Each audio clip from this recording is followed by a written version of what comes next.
Championship live here on Speedcafe TV.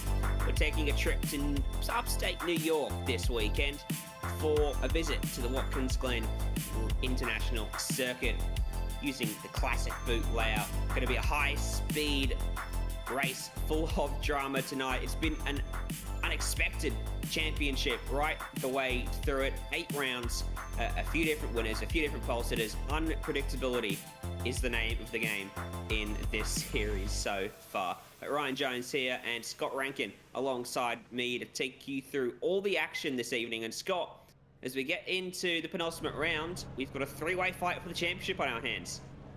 Yeah, big swing from last round out at Austria, and I mean, we sort of followed in after on the back of Formula One, and well, we basically had a Formula 1-esque situation happen on the very, very last lap of the race. Matthew Dench drove a phenomenal race, missed his pit stop marker, got himself back into the equation, got himself back into the top 10.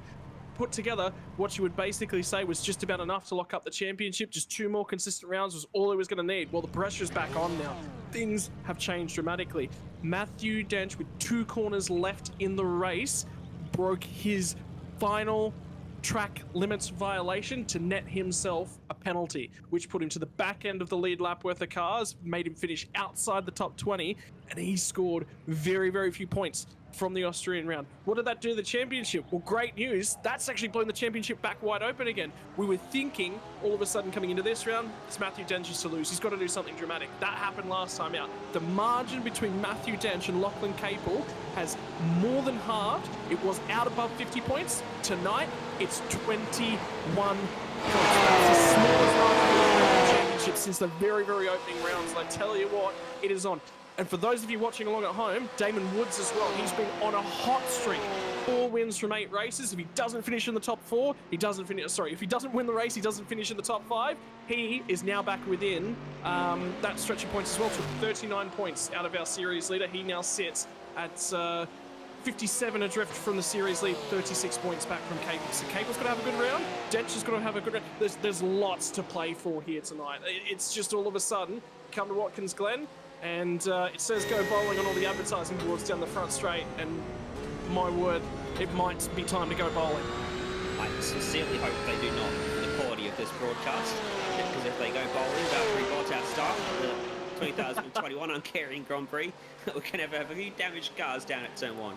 But the racing tonight should be pretty exciting. There's a couple overtaking spots, but it's not the easiest track to overtake, especially without the bus stop chicane, which is so classical, such an iconic part of this circuit.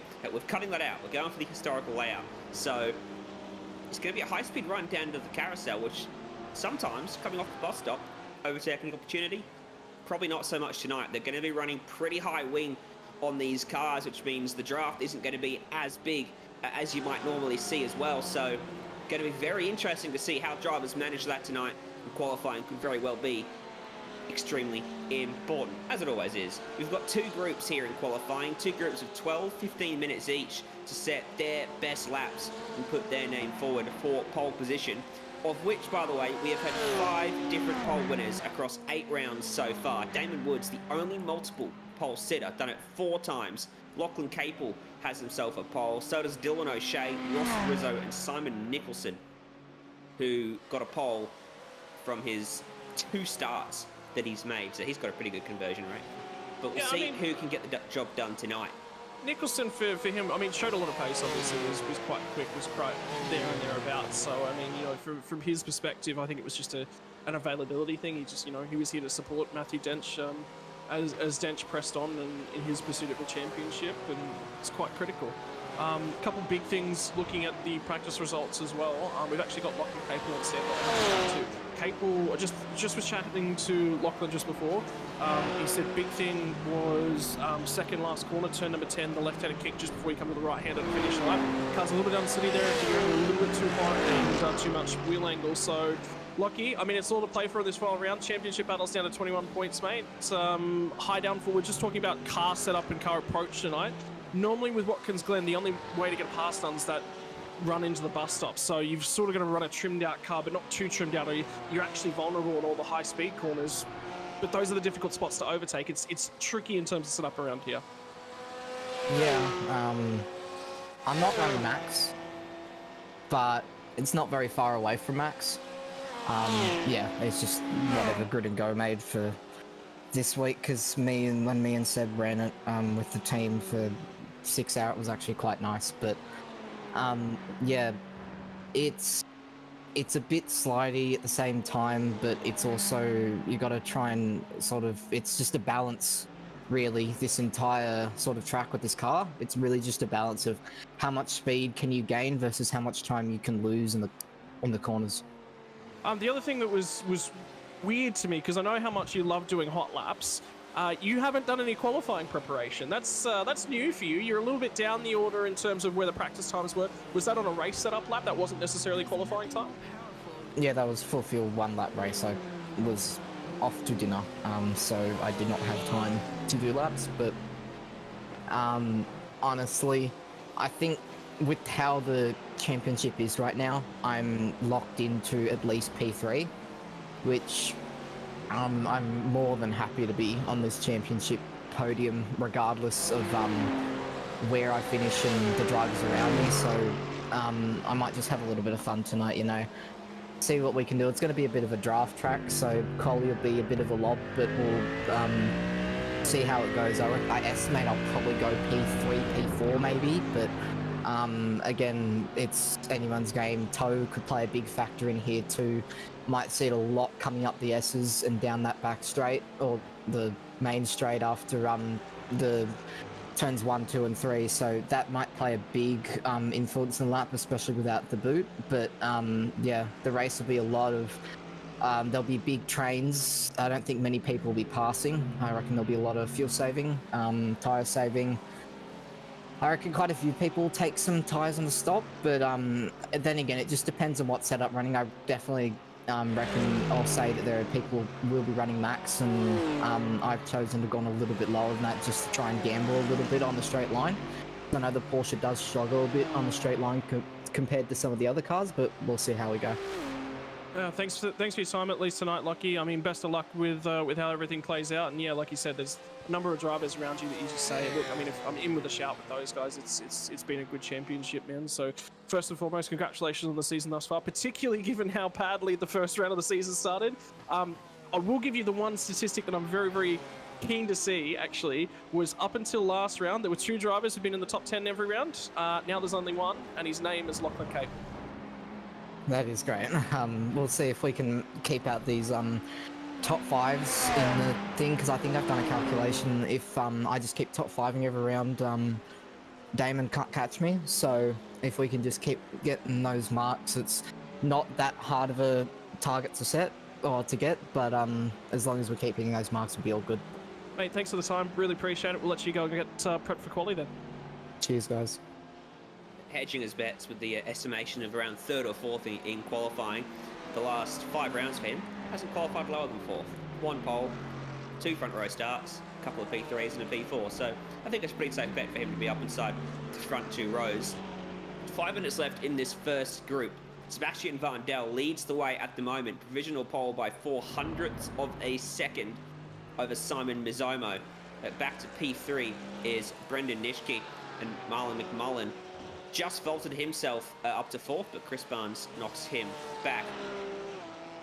So at the moment, it's extremely tight. 1 minute 41.8 for Vandel. He's found a second of improvement over his practice time. So pulling out all the stops is, who was that, up to P3? Davis. Ash Davis finds a big improvement to vault up to 3rd position. But remember, we still have the 12 fastest drivers from our practice session to come after this. Who you would put the money on to go to pole position. Damon Woods, if you take out round 1, he hasn't missed the front row in every race he's entered. Yeah, I mean, he's just exceptional. Like, his raw speed is absolutely a big thing. Remember what I said just before, you know, he either finishes first or he doesn't finish in the top 5. And every race he hasn't finished in the top 5, something's happened. You know, there's been something there that's been a part of things. I did actually also organise Zach Rattray White to come in and have a chat with us. Zach, you there? Have you got us? Yep, we have actually got Zach Rattray White, mate. Quickly from you, look, I would estimate you probably not over the moon with how the season's gone for you in terms of Speedcafe eSeries. You're one of the last few drivers championing that lovely Mercedes. I mean, you know, there's been grand rounds there, but there's also been rounds that have fallen a lot by the wayside, mate. How would you estimate your Speedcafe eSeries? Oh, it's had its up and downs, but I mean, can't go wrong with a free league series like this. I mean, top tier drivers, good tracks, GT3s. You can't go wrong. So I'm just going with the motions and chewing through the races. We didn't pay him to say that, by the way.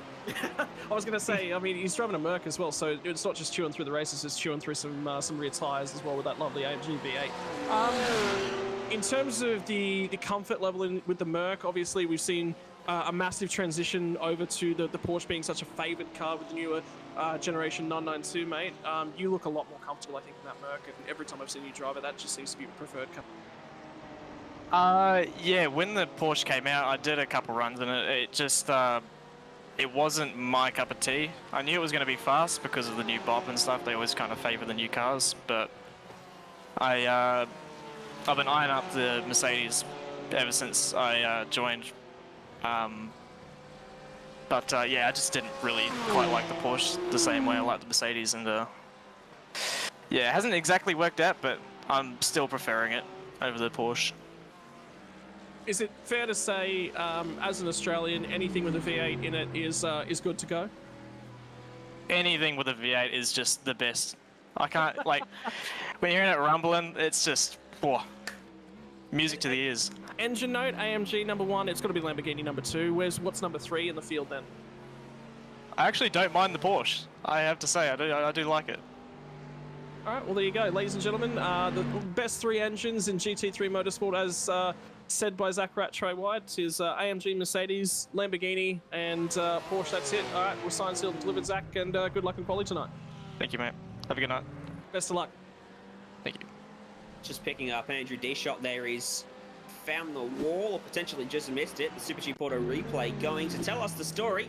Just lost the rear end heading through turn 6, and who was that behind? Did a good job to stay away. And then the old flick spin hasn't quite worked for him. I mean, traction control, he's done a reasonable job, actually. That nearly looks like a little bit of downshifting, potentially with the rear diff locking, or alternatively, I mean, front engine cars, we just plow straight on just a little bit too hot in the corner, and then the rear's just going to rotate around on you. In terms of manufacturer battles here tonight, I think that's probably going to be a good one to sort of follow. Really, really good to see Ash Davis back in the series as well. I have a lot of respect for Ash Davis as a sim racing driver. I've driven beside him at very, very high velocities a number of times, and the guy knows where to position the car, will give you every little bit of room that he possibly can. It's just a phenomenal driver to be around as well, so always good to see him. Sebastian Vandel, P2, and the 954 entry of some Mazomo, so top 3 Porsches, BMW, Mercedes, and Ferrari coming the way of Chris Barnes. So a little bit of mixing up there in terms of manufacturer battles, but yeah, it does seem Porsche dominated. And Ash Davis going very rapidly at the moment. He's got a quarter of a second of an advantage over the rest of the field here in Group 1. As we see a flurry of drivers in Porsches across the line. Shane Newens, he found an improvement that will vault him up a spot potentially. Marlon McMullen on a lap, but not lighting up the timing sheets. Same story for Bartholomew and Chris Barnes. Bundell just touring pit lane. There's 3 drivers coming out to the end of the pit lane right now, actually. So I was just actually having a look around the track.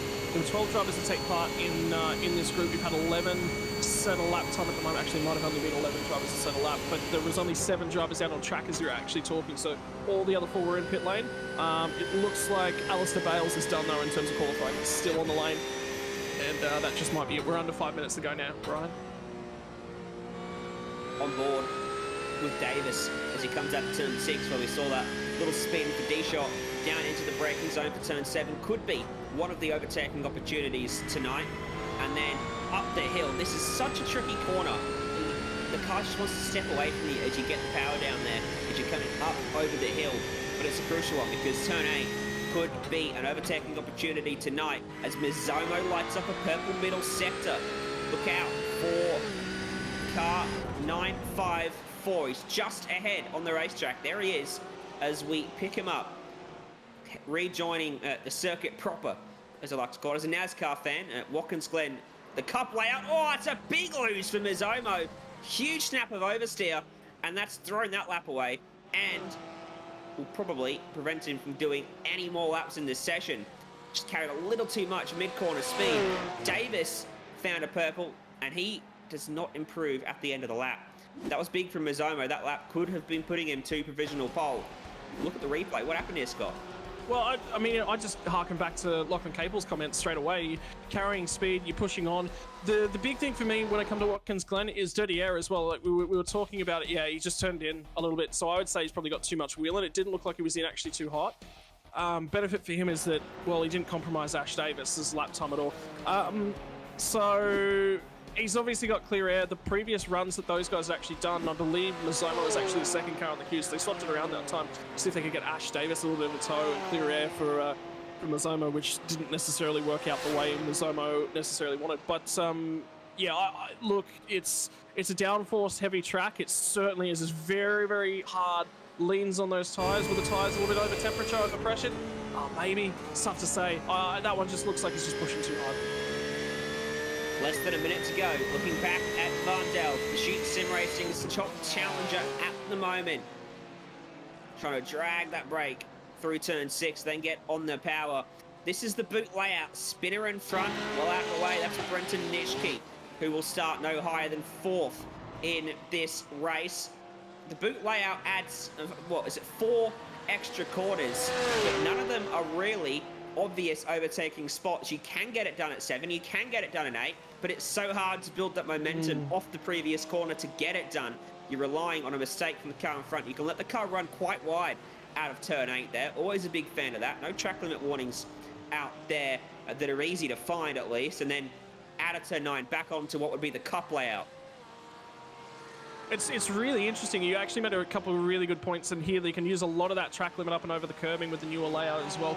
You'll see him just flick the grass just barely. That's not necessarily going to throw any grip. He's just got all of it wound up. He's purple in sector 2. It's purple in the final sector. To the top of the timing charts, Ryan Jones. At the last. He pulls it out right at the depth as Varndell. Provisional pole. Still 12 more drivers to come though, so we can't count his chickens just yet. Picking up Marlon McMullen through Mizomo's least favourite corner on the racetrack, I would hazard a guess. And he's coming to pit lane, so his lap is not going to be an improvement. So too the car behind, Stephen Bartholomew, the privateer, gets it down to pit road speed. And that pit entry, that's going to be a trouble spot tonight, because you've got to, well, you can't get on the throttle if you're coming to pit entry. And the entry, it's right on the apex of that last corner. The car behind doesn't have much warning. It's quite a bit like Barbagallo, actually. And we see a lot of drama there. Cars getting into the car in front of them, trying to check up for pit lane. So watch for that tonight if we have a close field when the pit window opens. Yeah, it's always chaos there as well, because exactly what Lakeland Capel said again as well, right? Is you normally got draft packs, and with the way that these races have sort of been working, generally at the moment, I think you're going to have 3 to 4 cars. If you got a draft pack of, say, 5, 6 cars, I reckon you're probably going to have half of that pack coming down the pit lane together. So if it's 1, 2, 3 in the pack, well, 4, 5, 6 are basically just going to get completely and utterly run over them. And talked to Zach Rattray White about his season. There's been a few things go his way, and then a lot of things that haven't gone his way. Will pit lane entry be another one of those? It's in the air. He's in probably the preferred car for the overtaking opportunities to present themselves in this circuit, Ryan, but it's the traction zones that really make that Porsche as strong as it necessarily is. Well, turn 1, big old traction zone, and then the Mercedes kicks it into high gear as they come up through the S's. That it does. Just having a look at the stats. Best average start, well, it's Damon Woods, 1.7 from 7 starts for him. The next best driver with more than 2 starts is Matthew Dench, 3.25. Then Lachlan Capel, 4.25. And Ross Rizzo, 6 is his average starting position, but he's not here tonight. One of our 5 race winners this season. Now, we saw something interesting in that session, Scott. Drivers finding times straight away on their first flying lap. Yeah, I mean, it is a longer lap, and it is a loaded lap. I mean, you harken back to... This is effectively the North American version of Catalonia, if you'll have it. A little bit narrower, not quite as much runoff area, but other than that, the tracks have got a lot of similar sort of attributes to them. Chicanes at Catalonia normally replaced with the bus stop here. Obviously, we're not taking that layout here tonight, but a lot of long loaded downforce corners. A little bit longer at Catalonia, laps a little bit longer, and really only a couple of major overtaking opportunities. Very, very similar here. You've got a lot of time where you're leaning on that tyre. So the benefit is when you can actually come around at the end of the lap, you actually got that tyre already up to temperature. Long lap, one of the biggest things is within the iRacing physics model, and something a lot of the drivers will actually talk about, is taking the longest out lap that you possibly can. The reason for that is the tyre model is based on friction, so any time that you're putting a little bit of a period of time, if your go lap is that first lap, you're taking the outside line at a number of corners that you normally would take a tighter line, just because you've got more time for that tyre to scuff itself on the surface, get a little bit more temperature, a little bit more heat into the tyre before you actually go for it. So that could be a potential. Dylan O'Shea as well. Driver that's been much maligned. I mean, he's, for me, best driver of the season of anyone bar none was at Catalonia. Wasn't even close. Standout performance of the season. That guy had a phenomenal race, showed his abilities to be aggressive there, but also drive within the limits and look after his opponents around him. Then you harken back to Austria, was very, very aggressive last week, was down the inside. Canada, exactly the same thing. He wanted to bang wheels. He wanted to get really aggressive with drivers, and a lot of drivers didn't respect that. If you take him on Catalonia, phenomenal driver, you'd have him any day of the week, you'd really look after him, bright talent, really, really good way to go into the future. But if you take him on just about every other round, he's hot property. I don't know whether or not I'd play a little bit hot potato with that one. It's not my style, Ryan. I don't know if it goes your way either. He finished second at Imola, third at Phillip Island, grabbed a pole at Sandown as well. Unfortunately, that was his first result of the season. It had some drama, finished 37th, but he's got the pace to put it right up there, outright, in qualifying here. So watch for him to maybe spring a surprise. Sandown and Watkins Glen, not too dissimilar. And the fact we've got some high-speed stuff, you know, down the back at Dandenong Road, and then getting it stopped for the slow stuff as well. Watkins Glen, significantly longer though. But we'll see what happens. So we're watching Damon Woods, 4 times the pole sitter, only driver to get it done multiple times this season. What's the first benchmark for him? It's a 1:40.6, 40.6, immediately goes above everyone from Group 1.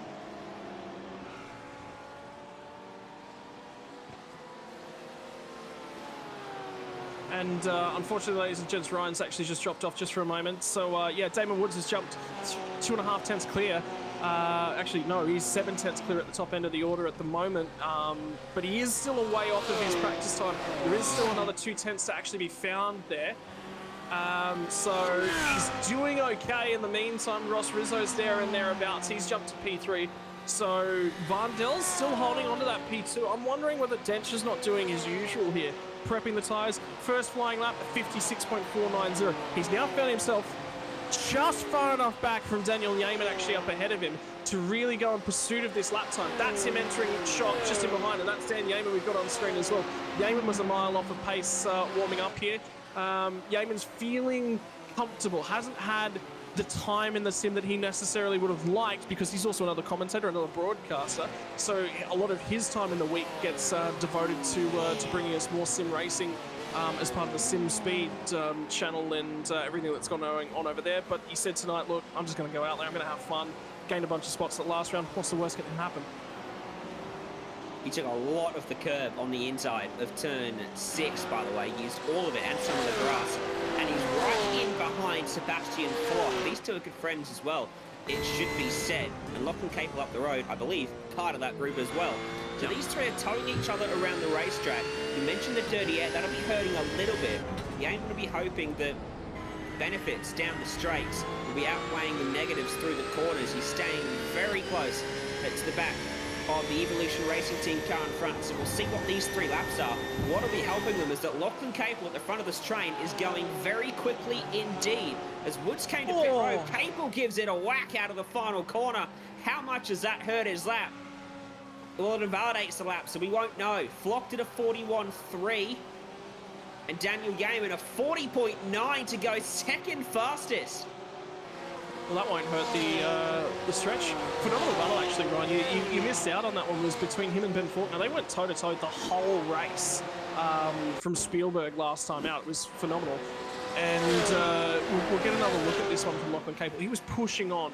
You mentioned it about Dan Yeaman. He was seeking to use all of the road that was necessarily available to him. Well, he might have been seeking actually a little bit of clean air, so that wouldn't have invalidated the lap. That's still clean right there. Then it's up here as you come out of the bridge. You come off the hill into the left-hander. It's up and over the rise, and as you crest the rise, the car's really unsettled. It's right in the middle of the corner. Really no grip at that point of the corner. You've got to get it turned in early, get it settled, get back to the power, which Capel said he was weak there. And then, as he missed the apex, no, he's just picked up the throttle too aggressive, trying to chase time in that last corner. That says to me, he's not settled, he's not happy with the time, and he was chasing a number coming out of that last corner. He needed to be up on his previous time, so he was chasing that car really aggressively then. Dylan O'Shea finding a purple sector 2 out there on the racetrack. Hasn't set a time yet in this session. He's coming back on towards turn 10 now. 2 corners left to navigate for O'Shea. Uses all of the racetrack. No off track out there. Another place where you can use a lot of real estate. Corner exit, stay away from the wall. Uses all the track available to him. What's the number for O'Shea? The lap looks good. It's a 40.786. He goes onto the front row. Yeah, but this will be the flying time, and coming in immediately behind him is Matthew Dench. Not a purple sector to be found from amongst that lap. And was that an out lap? No, Dench is actually going to go to third. The problem I have with that lap from Dench was that there was a 3-car chain just ahead of him. I was actually looking at the track map as that one was unfolding. Basically, we had about 8 of our cars out of our 12 that are out on track at the moment, all within the same sort of complexes. So about 5 seconds that covered them all, and Dench was in and amongst that. So we would have got a huge tow, but at the same time, he would have been fed a lot of dirty air. And the biggest issue with that lap, I reckon there's a tenth and a half in that last corner, which will jump him ahead of O'Shea, because Capel, Flock, Yeaman, the 3 cars directly ahead of him on the road, all 3 of them came to pit lane off that last corner right in front of him. Capel, championship contender, second in the points, best average finish of anyone if you take drivers with more than 2 starts this season. Currently 22nd. Pressure's on here for the Evolution Racing team driver to get himself up into a race-winning position. Going to be hard to win it from 22nd on the grid. O'Shea's going quicker again, though. Well, I mean, O'Shea's he's just flying. He'll just press on, and he'll just press on, and he'll just press on. I think he actually does quite a lot of hot lap practice, where a lot of other drivers will shy away from it. Normally, the thing is, like, I talk about Lachlan Capel because he's my known quantity within this field. I've done some endurance racing. When he was actually very, very new on and was starting to learn his sort of way in and around the sim, I was actually driving a lot with him and talking to him pretty regularly. We're talking a lot about stuff. He's actually a little bit of a NASCAR head as well. I mean, you would have seen Ryan, that number 18 on the side, Kyle Busch, favourite driver of his. And he was a big hot lapper. Was a lot in those early stages of his iRacing career was spent on fastest lap, fastest lap, fastest lap. And then we sort of had to grind him out of it. You know, an endurance race, mate, a 6-hour race, it's not one non-qualifying efforts. We had to push that into him a little bit. I think this ERT team, and he talks about it a lot as well, if you listen to him talk, it's about getting him in and around more experienced heads. Damon Woods has got that opportunity. They're the same age, those 2 guys. Damon Woods has got that opportunity, drives Formula Fords. He's got those tech heads. He's got those engineers in and around him. This is odd from Dench, because I was thinking, is he looking for a hole in the track? No. This is a hardware failure, I'm going to go ahead and say. I think he might be out of fuel. Because he's still driving straight. I reckon he's out of fuel. Odd to not just...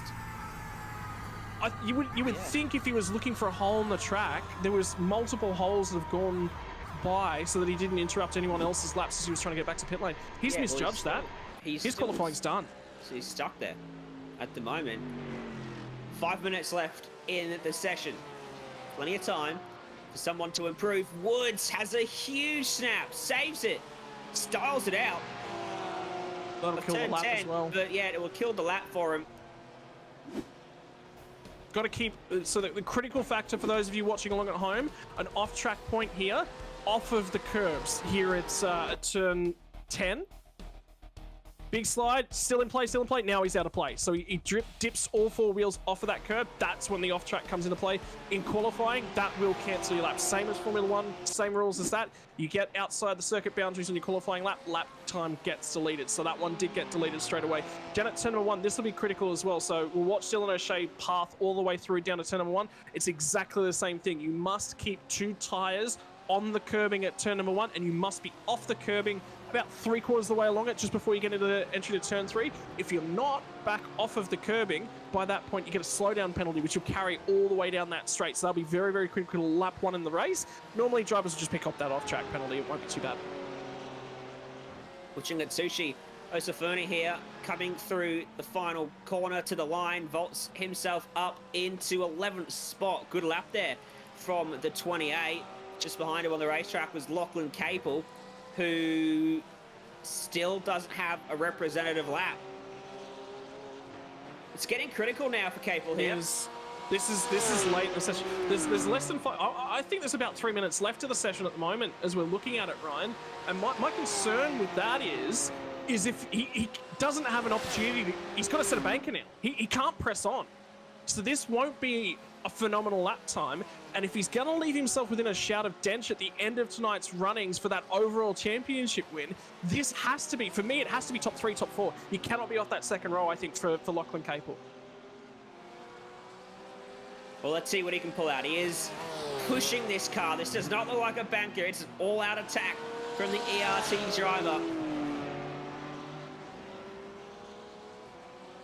You can see just how much of the racetrack he's using. He's not leaving anything to chance. He's running those wheels right up to the grass that you need to make sure you're not touching when you hit the brakes or getting onto the power, because it'll spin you out very quickly. But he is not shying away from danger. Late on the brakes, trail braking his way right through the corner, then using all of the racetrack on the exit again.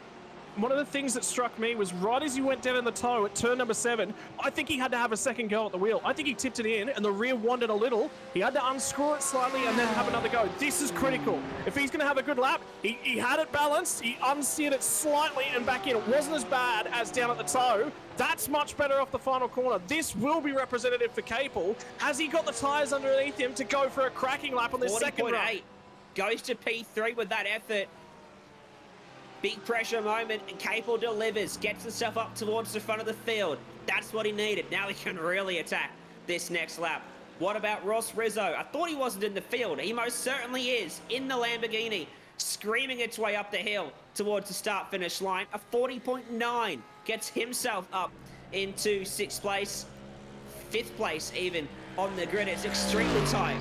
1st through 6th at the moment. Yeaman's early lap has slowly seen him fall back to row 3 of the grid. Capel's done. Capel's done. He's off the throttle. I just heard him head down to the carousel. He is done in terms of his lap time.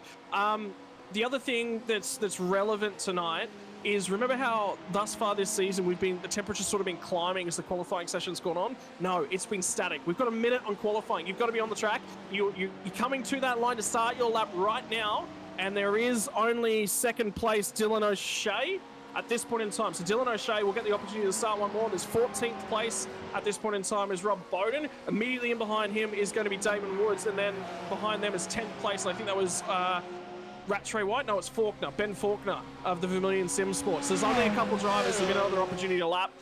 Capel's done. So 3rd will be his best opportunity. Can he be beaten? Woods just did another time that would have been good enough for provisional pole at the moment, but it wasn't an improvement on what he'd already done. Is that Matthew Dench still sat on the approach to the final corner? So remember, we're not going to see anything out of him as drivers are vaulting up all over the place. Capel's going again. I was wrong. Lachlan Capel's actually going to have another crack. He's got there. The checkered flag's on it. This will count. This next lap will count, but it's all he's got.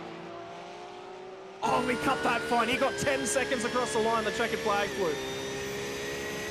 Ben Faulkner with a lap. A few seconds ago, vaulted himself inside the 10 to 7th place. Zach Rattray White, a couple of green sectors for him, currently 10th fastest. He doesn't find an improvement at the end of the lap though. Damon Woods is looking to go faster. A couple of green sector boxes lighting up for him. There's already That's O'Shea. for Dylan O'Shea. So, outside of the front row, that's the best that we'll see from our Sandown pole sitter. If you watch, it's just Yamin we're on board with. Yep. Coming through heel and toe, that is the boot layout. I think Yamin will struggle to improve. I think that toe that he got earlier in the session has elevated him quite a bit higher than he would have been without the toe, and subsequently doesn't have one on this lap. Will struggle to find another improvement. Damon Woods comes to pit lane at the end of his lap, so he wasn't going to find another PB. Only a couple drivers left to cross the line. Rob Carmichael. Done. What did he do? He's Done. done. He's backwards in pit lane entry, so he's swapped ends coming out of the final corner on that Ferrari, and he's got a broken drive shaft. Just behind Yamin is Capel, getting the toe. Distant, but not enough as he comes to pit lane. Yamin found a couple green sectors there. Doesn't find the improvement. 141.3, and I think that is That's the it. field done. One more car. It's Zach Rattray White, but he's not pushing. He that crossed the line Mercedes. after that checkered flag through Ryan. He's done. So it was Capel was the last car. P10 for Rattray White. And there he is, your 24 cars. 23 cars for round 9 of the Speedcafe eSeries Championship.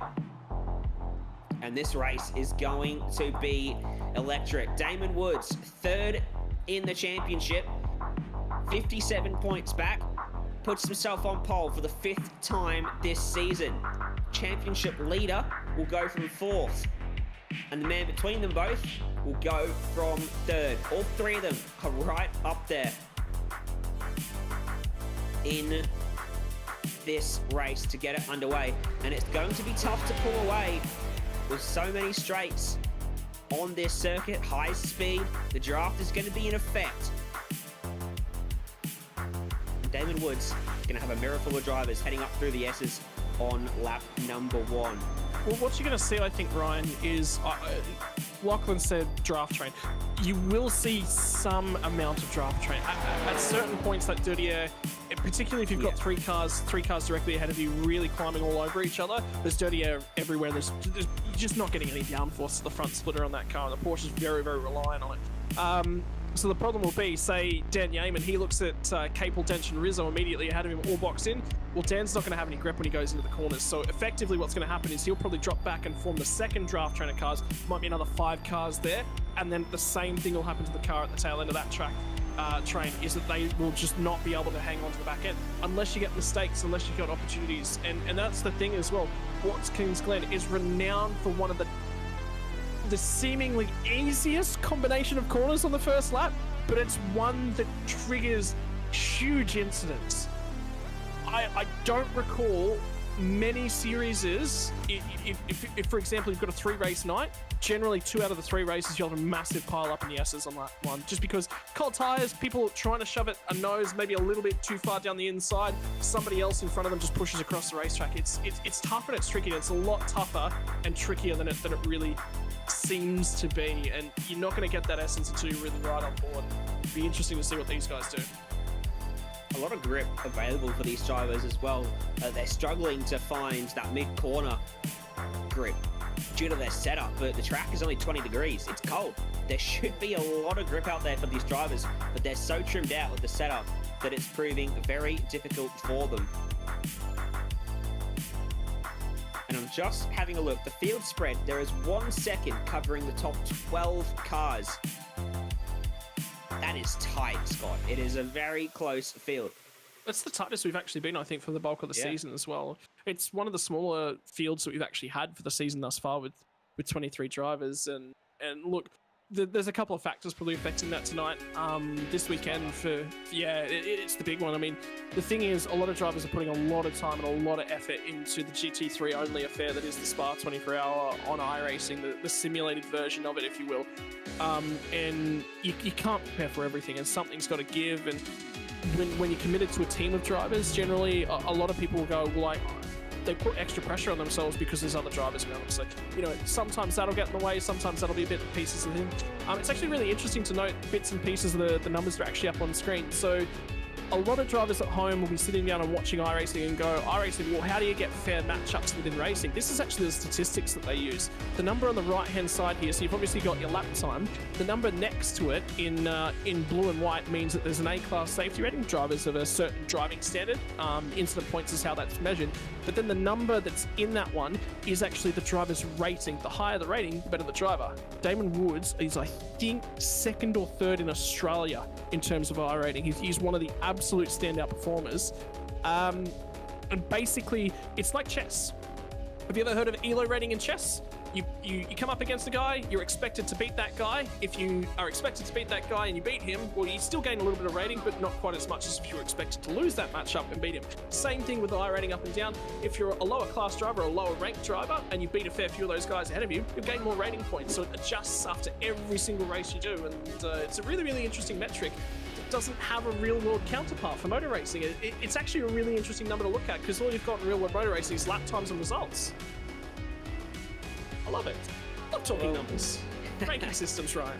Well, let's talk numbers. Let's talk grid numbers. Damon Woods gets pole number 5, and Dylan O'Shea will join him on the front row. Lachlan Capel and Matthew Dench make it 3 championship contenders in the top 4. Ross Rizzo goes from P5 ahead of Daniel Yeaman.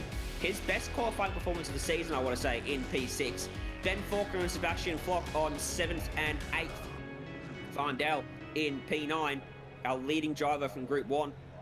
Ahead of Zach Rattray White, rounding out the top 10. Ash Davis and Rob Bowden share row number 6. Yeah, then we'll throw it back to Atsushi Osafuno, the Japanese driver for Look Up Sky Racing in P13. Salman Mazomo will probably be looking himself, scratching the head a little bit and going, well, why am I so far back? In 14th, Brenton Nietzsche actually finished on the podium last night in V8 Veterans on a Thursday night. It was a phenomenal drive from Detroit Belle. So he will be loving life at the moment alongside Marlon McMullen, another driver with one of those seasons he wants to forget very, very quickly. Chris Barnes, Stephen Bartholomew, the next row of the grid alongside, just in behind them, Rob Carmichael, another driver sitting there going, well, I had pace. I don't know where it went, but I had pace. Alistair Bales will be off alongside of him for the top 20. Robbie Bradbury, Shane Ewens are going to make up row number 11 before Andrew Deschott will be the final car on that final row, and that is the safety car driven by Keegan Sutton Baker. And I do want to say a shout out. We have a race control team that's a part of things here. They generally, I don't know many drivers that walk up to a steward at the end of the race. Generally, they're having a conversation with the stewards. It's not a good thing, Ryan. So that's our job. We thank them. Good job, guys. Keep it up. And hopefully there won't be too many drivers heading your way this evening. Yeah, it's a thankless job, really. You're never going to please everyone. Well, we get all the accolades, don't we? Everyone says, oh man, those guys that we were talking to about that racing, oh, they're good. Oh, those drivers, they were good. No one ever says, great job, stewards. So remember that the top 3 in each round earn themselves a piece of the pie. Super Cheap Auto vouchers, the winner, $250 voucher to Super Cheap Auto, $150 to P2, and $50 goes to P3. At the end of the night, we'll also have a random draw, Scott. Yes, so there will be 3 random draws, I believe, this evening, which will be $50 iRacing credit vouchers. And want to get yourself into iRacing? Just by being a part of the Speedcafe eSeries, you could be purchasing more content to get yourself out there and get racing, perhaps even participating in the next race of the Speedcafe eSeries. See the Mercedes, like the Mercedes, heard the Mercedes out on track? Well, now you can buy it, as Zach Rattray White will tell you. Yep, those will be given out at random to 3 drivers that are participating in the field. I believe we actually had some sim racing gloves, Ron. You know a little bit more about those. Yeah, best and fairest tonight will earn themselves a pair of 3 Raceway sim racing gloves. But there's one more thing we haven't yet announced for this season. It relates to the championship. At this stage, it's looking like it's going to be one of 3 drivers. Damon Woods, Lachlan Capel, Matthew Dench. What's the prize they're fighting for other than glorious bragging rights and the title of Speedcafe eSeries champion? Well, how about $1,000 in cold hard cash coming your way? The winner of the championship is going to earn themselves a nice little payday. I mean, that's just it, Ryan. You put a lot of time and effort. You sit down, you drive hard, and it's not just driving hard for 9 weeks of series. No, this is going to be run by 20 weeks when we're done here. 20 weeks worth of hard sweat, labour. Drivers get the opportunity to turn more laps on the sim because it's a simulated experience. They don't have to pay for fuel, they don't have to pay for tyres, they don't have to pay for track time. They just have to jump on the sim, have to turn laps, but they do have to put that effort in. And these guys, I can't tell you enough how much I've been a pleasure to work with a lot of different esports over the last 10 years of my commentary career, Ryan. They put in a ton of work, and everyone says, oh yeah, but you're playing games at the end of the day. They treat it like a job. Some of these guys get out there and they're turning laps the instant they get home. They're tweaking setups. They're going, what if I go just a click more in terms of the camber, the caster? They put the time and the effort in. Only one of them is going to get $1,000 though, and at the moment, Damon Woods, Matthew Dench and Lachlan Capel. Dench has got control, but what can the other two show to him tonight? Can they ruffle his feathers? Is there a cat to be thrown amongst the pigeons? 45 minutes ahead of us tonight. 45 minutes in 2 weeks' time at Spa to crown the champion. A compulsory pit stop, fuel and tyres will be the favourable option for most of the field. The stakes, they are getting quite a bit higher as we add more and more prizes as we go through this season. The big one. D-Shot's off in the background. Andrew D-Shot's had a moment, actually. Yeah, just coming out there. He's had a spin on cold tyres, but all eyes to the front then. 2 rounds left to go in the Speedcafe eSeries Championship. We're racing for $1,000 to crown a champion. Damon Woods trying to claw back lost ground, gets his foot down. Away we go in Watkins Glen. A great start for Woods. Dench immediately moving across to cover off Lachlan Capel and trying to cover Matthew Dench as well as they fan out down into turn number 1. It's Woods from Dench. Three wide. Third ahead of Matthew Dench and Rizzo. Hold off Daniel Yaman. We're through the first corner cleanly. Now up the hill we rise through the S's. A spectacular piece of racetrack. And the field has sorted themselves out. Now the drafting begins. Yeah, with Sebastian Flock, Sebastian Vandel, and Zach Rattray White. 3 wide coming off the turn number 1. And Rattray White just sort of had nowhere to go. Ash Davis is getting crawled all over at the moment. Rob Bowden's going to send it to his inside, but it's going to be Woods as we get to the carousel for the first time tonight. Dylan O'Shea's right there behind him. And don't forget, those two have history. They do not like each other. That kicked off at Sandown. Will there be drama again tonight? Big dive from Ben Faulkner on the inside of Daniel Yaman. They rub doors through turn 6. Yaman just stays ahead. Now Faulkner switching back to the inside for the next corner, but he can't get there. And Flock is under pressure from Vandel in the background. They touch as well. It slows Flock up. He won't be happy about that. Vandel's given him a little bit of an unconventional bump and run there. And now Zach Rattray White's looking to get a piece of him as well. Flock should hang on with the inside through turn 8. But he's not got drive off. On. Yeah. Flock, cold tyre is struggling a bit for traction here. Well, it's the Mercedes and the BMW, the two cars that are generally the best off of the corners and the best in straight line speeds. They will finally bang doors, and you can see it, the flashing of the headlights. Hey, I'm not necessarily over the top about that one. That's just good, hard racing. Unfortunately, these cars are a little bit more expensive than your average everyday production cars. Snaking his way down the straight. Woods is very keenly aware of that slipstream and he's trying to break it. It's not classed as blocking. Yaman and Faulkner. Yeah, that's Vandel. No, yeah, it's Faulkner. Yaman's coming back here, around the outside of the S's. This is real tight. Tight stuff. Heading up through turn 2. They almost touch. They're going to touch. Yaman gets a little wiggle.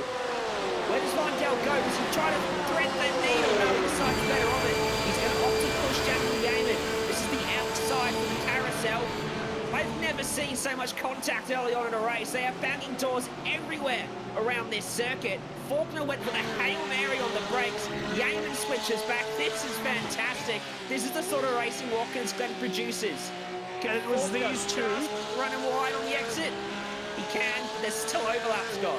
Yeah, he's going to have the inside as they come down here to the toe.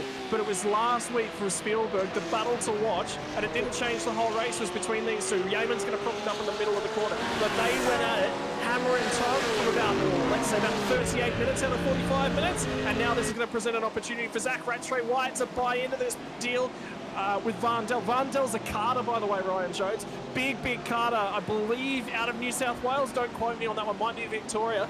And, well, we know what Carters are like. They'll have a crack any day of the week. Flock went a bit too deep. Had to turn right to avoid the back of Vandel. That cost him the spot to Zach Rattray White. And what this is doing, remember, I think Yaman out-qualified his true speed thanks to that toe. And he can't keep up with the top 5. He's losing that draft. Ben Faulkner, everyone behind Yaman can see that. And that is why they are so eager to find a way by. that drop-down motorsport car, but at the moment they can't do it, and they have lost the toe of the 5-car breakaway out front. It's Damon Woods with a nice little margin. Back to Dylan O'Shea, Lachlan Capel, Matthew Dent and Ross Rizzo. Our top 5 are unchanged. In fact, our top 7 are unchanged, but it has been an incredible start to this race. As we see again, the draft heading down the back straight, shortcutting the bus stop chicane. Is Faulkner going to send one up the inside? Yeaman doesn't defend. Battle on the brakes. Faulkner goes deep. And this time, surely, he's got the move done. Faulkner gets up to 6th. Yeah, but it's just about how long.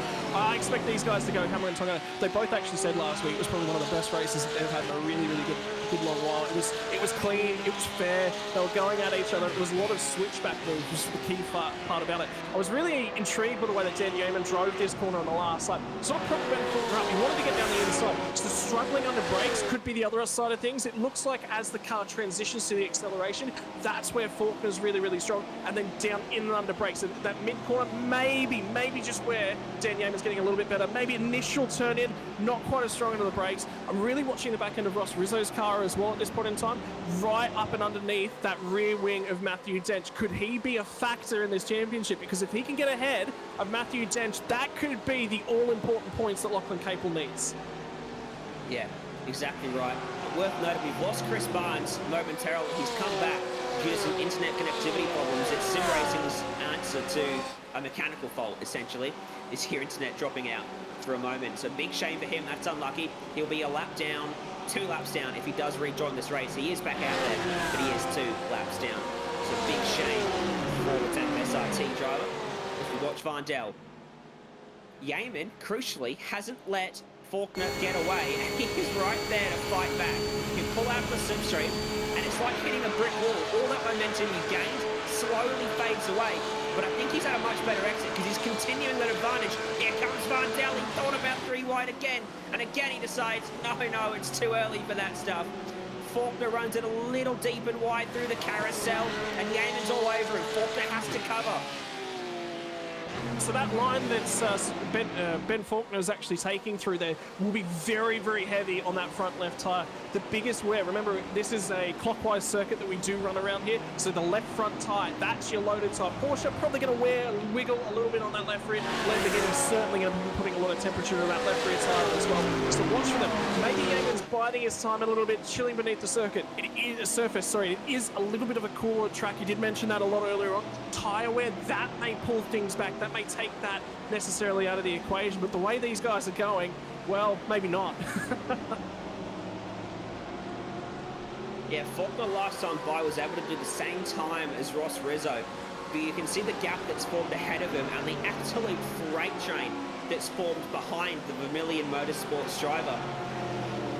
He's found a little margin on this lap, but there's no margin against the wall there, and he's trying to break the toe. Yeaman's not trying to go with him down the straight there, which is interesting to see. Out of turn 1, this exit's so critical. If Faulkner slips up just any little way, Yeaman will close right back in. And I think he did. Faulkner was a fraction wider than he wanted to be. And look how quickly Yeaman will close up down this back straight, heading towards the carousel. Well, I don't know necessarily whether or not Faulkner actually slipped up. Yeaman was just supreme because he also pulled away from Sebastian Varndell under the acceleration. He lifted. He actually lifted there. And so did Rattray White. All 3 of those drivers just lifted just to all slot in their single file. So I think the strongest attribute and aspect to Dan Yeaman's Porsche at the moment is the drive up in turn number 1. It looked like Sebastian Varndell, I'm talking maybe a foot, maybe 3 feet, maybe that full meter deep. That's how deep we were talking, but he definitely missed the apex and wasn't quite able to get back to the throttle, but it wasn't much. It wasn't enough to sort of explain why Dan Yeaman just shot off like a cork out of a bottle out of turn 1. Dylan O'Shea lapped quicker than Damon Woods last time around. And Woods, around every straight piece of this racetrack, is trying to shake that draft. Dylan O'Shea sticking firm within a second of the leader. Used up a bit of the grass on the exit of turn number 8. Dylan O'Shea's got nothing to lose here. In the championship, he's 7th. He's done 1 race less than the 4 above him, 2 races less than the top 2. He'll be targeting a top 5 in the championship for sure, but no prizes for 5th. He can go for an all-out race win today. We actually spoke to Damon Woods a little bit about that last week. I said, look, I mean, your championship prospects, they were pretty much signed, sealed, and delivered, a couple of races ago. Actually, it might have been back at Canada when we spoke to him about that. He said, yeah, look, you know what? Yeaman's back ahead. Yeaman's got back ahead of Ben Faulkner. So I wonder whether or not that was down into turn number 1 or whether Ben Faulkner's gone. I'm going to save a little bit of fuel here, but Varndell, I don't think Varndell's going to give him the opportunity.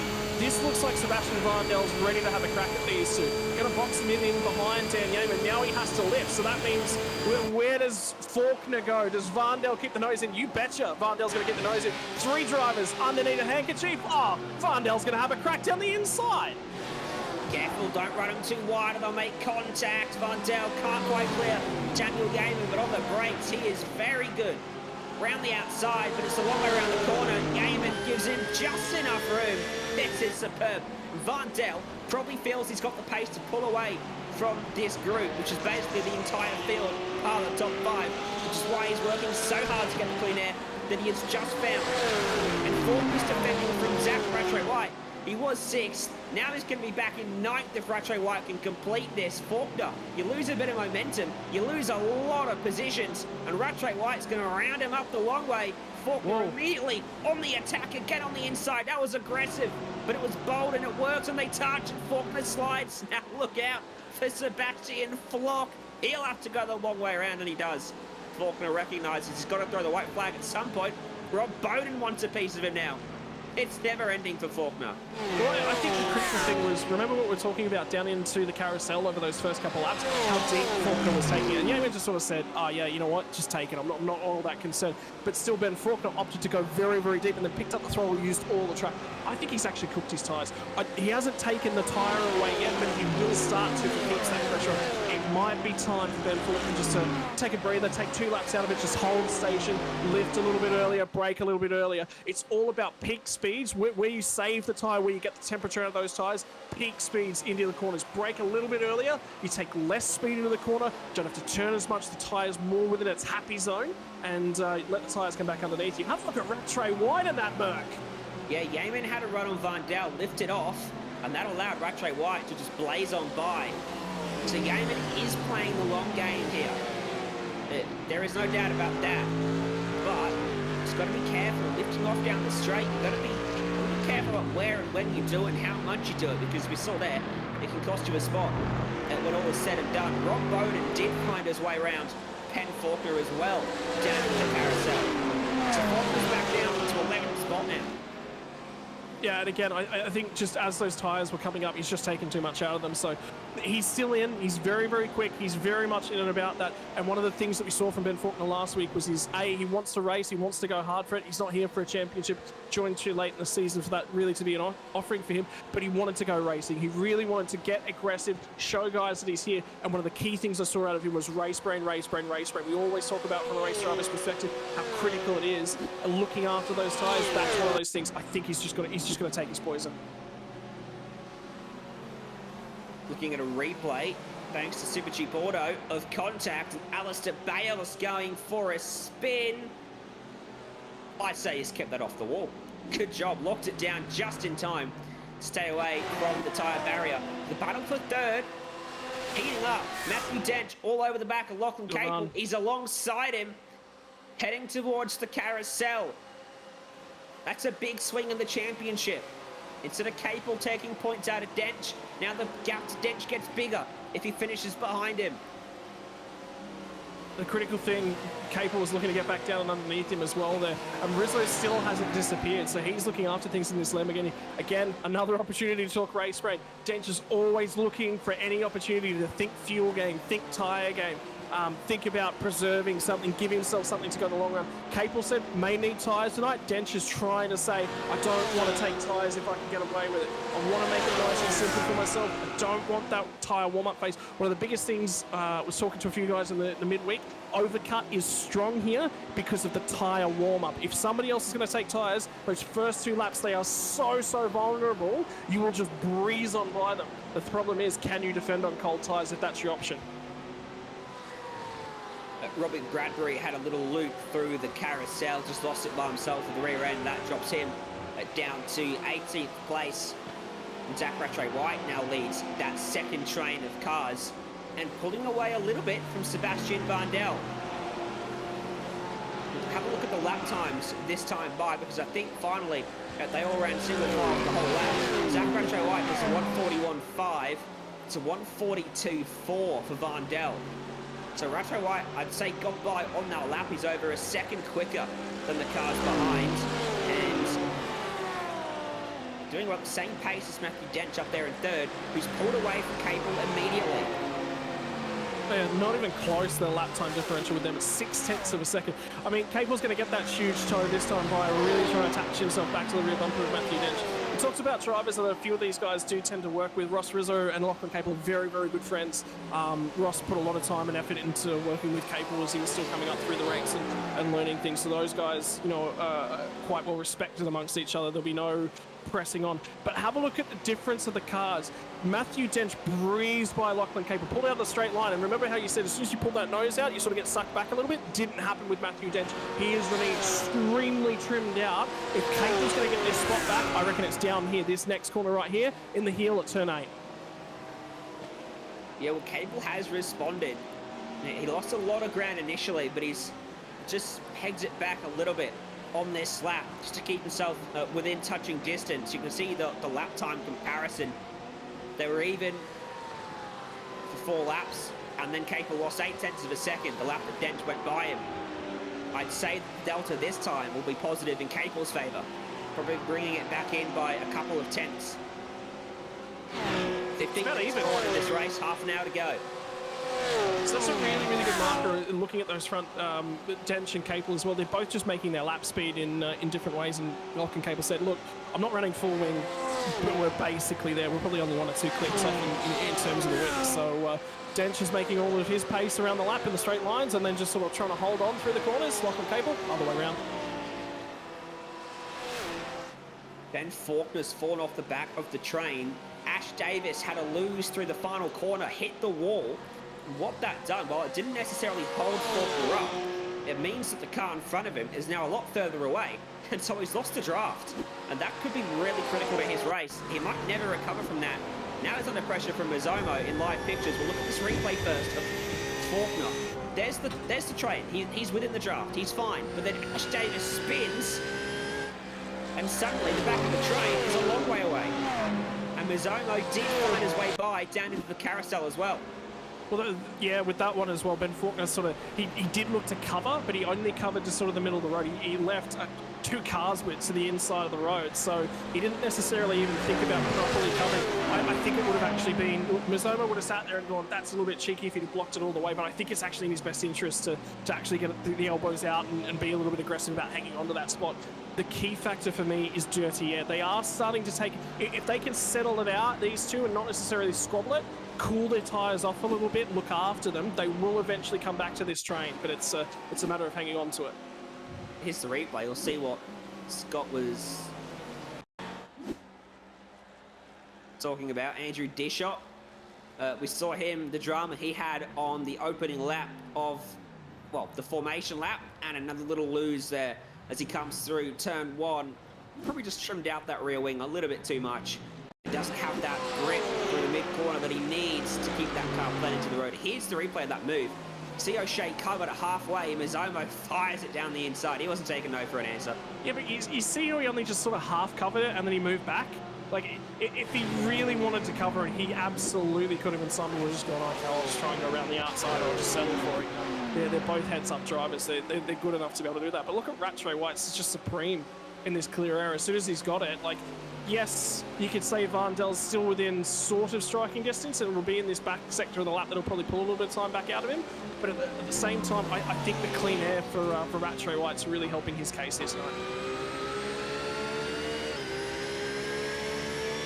The gap out front for Damon Woods is 1.5 seconds, and it's hovering around that margin. He's broken the back of Dylan O'Shea in terms of the draft, but O'Shea's just hanging on for now, hoping maybe he can gain a bit of time through the pit stop, or late in this stint, maybe Woods will start to struggle.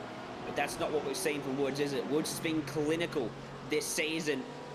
Really only one obvious mistake I can remember at Montreal when he opted to stay out when the safety car was called. cost him a race win there. But when he's out front, Woods has been very hard to beat. Yeah, the most interesting statistic of the season, Damon Woods either wins or he doesn't finish in the top 5. There's nothing like that statistic as well. Every other round, he's driven 7 other rounds, he's finished in the top 10 6 times, so he's just 1 marker away from having that perfect top 10 record. But yeah, look, the other thing for me is that drive at Canada, after he made the mistake with the pit stop strategy, he just went berserk, but it was the wrong kind of berserk. It was overzealous on the brakes. It was really looking to slice so deep down the inside. He was making contact. So the problem is, when he gets back in the pack now, driver's going to be a little bit more elbows out instead of maybe necessarily fighting. The other side of that coin can also be true when a driver shows you, I'm going to be a little bit more aggressive on my way back through the pack. Some drivers just go, I'm not interested in that. No, thank you. Top 5 lapped within a 1/10 of a second of each other that time by the way. They are extremely closely matched. The Sebastian Vandel continues to feel the heat from Daniel Yeaman. Zach Ratcho White jumped out in front of this group and has pulled out to about 3/4 or a second advantage. Just enough to stay out of touching distance at the end of the straight. And it's like he's inching away. He's not sprinting away. He hasn't jumped to the lead of this group and gone, right? It's out to 7/10 of a second, 7.5 of a second even now. It's up to 8/10 of a second right now. But he is sort of stepping further away. I'm wondering whether or not the same is nearly also true right out in front of the race as well. Dylan O'Shea's actually made a mistake, I think, on this lap. But I think it was nearly, as soon as that gap sort of broke the dirty air marker of about that second and a half, his tyres came back to him a little bit and came back alive. He was able to just sort of sit right there around 1.5 seconds. So Damon Woods is still going to run a clean race, cannot afford to make a mistake or he'll be under threat yet again. But at the moment, it's just sort of controlled. Just, maybe not take so much out of the tyres, just be a little bit more smooth. Don't have to be setting fastest laps of the race right now. We'll save that for a little bit later on in the piece, leave something there for us. Damon Woods was 0.02 of a second away from the fastest lap of the race there. Okay, never mind. Don't give racing drivers advice, Ryan, is what I've learned. Woods just absolutely laid down a marker to Dylan O'Shea, who tried to respond on this lap, but I dare say he saw that Dory Sports car pulling away at the previous lap. Couldn't quite go with him. Watching Rob Carmichael for a minute there. Now look back to Vandel. Yeaman thought about it into the carousel, just braking a little bit later, but biding his time as we are approaching the halfway point of this race. Pit stops won't be too far away. Tank of fuel, 4 tyres. Will anyone gamble with no tyres? On a track like this, high speed, trimmed out rear wing, you're going to be wearing those tyres pretty heavily. I mean, not the place to make that gamble, is it?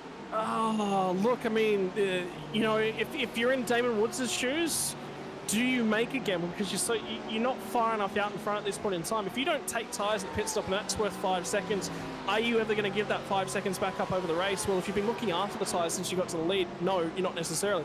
I think Matthew Dench is actually the driver to keep your eyes on yet again. Always, every single week, has looked after his tyres. Has been about consistent lap after lap after lap after lap pace, rather than just, I'm going to go really, really quick and get 5 spots on the opening lap and burn through my tyres. Hasn't been like that. I would say Matthew Dench is not going to necessarily need to go for tyres. Lachlan Capel, he's got to go for something. If he's going to win this championship, same thing with Damon Woods, they've got to make sure that they can push themselves out. Damon Woods has got the advantage. He's got track position. So I've got track position. Everyone else is going to have to react to me. At the meantime, Lachlan Capel, look, let's have a go. Why not? We've got nothing to lose right now. We're not going to win the championship sitting here. Let's have a crack. Well, the stops were indeed not very far away. Simon Mazzomo into the lane for 9.5 Simsport, joined by Marlon McMullen and Ash Davis. 3 cars coming in smack bang on the halfway point of this race. Yeah, right on that halfway point. That's just jumped by, hasn't it? I looked up at the time about a minute ago and went, wait, how long into the race are we already? Yeah. All 3 of them took tyres, by the way. And Zoma will come out with a healthy margin over McMullen, actually. I think he's pulled away there. Might have taken slightly less fuel in the pit stop. I can actually tell you as well, Ryan, last lap by from the exit of turn 9 as you come up and out of the boot, that really slow corner, Lachlan Capel, fastest sector of the race from there to the finish line. So, and he's starting to come back at Matthew Dench. He's a lot closer than he has been over the last couple of laps. That margin went out to about 8/10. He's halved that. He's absolutely halved that. So it might be the opposite way around. Woods comes in. All of O'Shea them. comes with him. Dench, Capel, Rizzo. Ah, missed the fuel save. Come on. Zach Retro White will go for another circuit. Now, keep an eye on these 5 drivers. Any of them stay down on the ground, or all of them going to get lifted up onto the jacks and take a fresh set of boots. Yaman and Van Dell are side by side in pit lane. In fact, that means Yaman got ahead. Yaman passed Van Dell on pit entry. In fact, gave him a little touch. They're all down. None of them went up on the jacks. None of them went up on the jacks. Ross Rizzo went up on the jacks. That's the only car in the air. The only car. Oh my word, Matthew Dench. Dench rejoins right in front of Dylan O'Shea. He's jumped him in pit lane. That is a fantastic stop. Because he was a couple of seconds, if not more, behind O'Shea before that pit cycle. Comes out ahead of him, and he can see Woods out the windscreen. But first order of business, he has to keep O'Shea behind him. And it looks like O'Shea's going to try to fire on straight back down the inside. Tyres will have cooled off a little bit, so be careful. But he pulls it up nicely and gets himself straight back into second. Yeah, so that pit stop for Matthew Dench is worth about 2 seconds. Worth about 2 seconds that he's gained over Lachlan Capel. Pit entry from Yaman.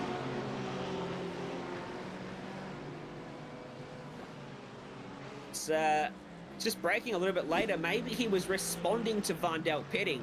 That's why he was late on the brakes, but gives him a little touch on the way through, which might upset both their cars, a little bit of damage. Rattray White was the only driver that went that extra lap, by the way. So they were all on the limit, which means that they are all on the limit to get home. Any of the drivers that pitted that one extra lap before, they've got a tiny little bit of fuel saving unless they just came early. They knew they had the fuel to get there. So if that was the end of the tank for everyone in the field, well, Rattray White's going to have a little bit less fuel to add. He'll jump a little bit further down the road at the same time, and that means that there'll be no fuel saving required from him. And Ross Rizzo, this is a great opportunity to press on from him. Can he get closer to Lachlan Capel? Rattray White still in pit lane as the top 5 go by. And he's going to rejoin somewhere around Daniel Yaman. In fact, this will be really tight as Yaman comes out of turn 1. Rattray White still ahead.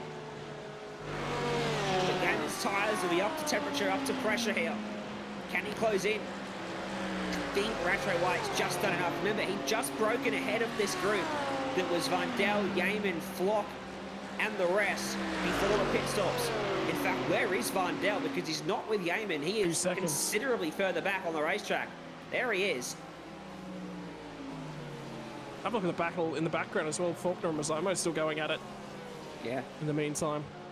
And Faulkner come off of the S's and was just straight to the right-hand side of the road. Said, yeah, look, I'm defending this one. You're going to have to follow me if you want. If you can. Now, I'm just looking at second and third. O'Shea is back to about 1.2 seconds behind Woods. If Dench could get closer and substream by O'Shea on the straight, and they could sort of leapfrog each other each straight, they could theoretically go faster around this racetrack and catch Woods. But it looks like O'Shea's got the pace to just stay ahead of Dench, even while giving him a tow. I'll tell you what, I think Lachlan Cable's actually taken 3 or 4 tenths out of these guys as well, so he is sort of starting to creep back up. O'Shea's taken a little bit of time out of Damon Woods. I wonder whether or not he was moments, and I'm talking probably 1/10 of a second, 2/10 of a second faster through that pit stop, because when they come out, they're actually a little bit closer.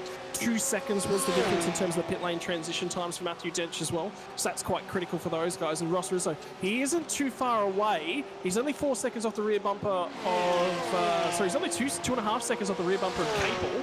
And remember, he was only right behind those guys. So realistically, he's only lost, what, 1.5 seconds? I think he might have only taken left side tyres by the look of that. So if he's taken left side tyres, the working side tyres, right hand side tyres, they get a real break around here. They really do. Nothing happens on the right hand side of the car, basically. he might be one to watch in the final sort of 5 laps of the race.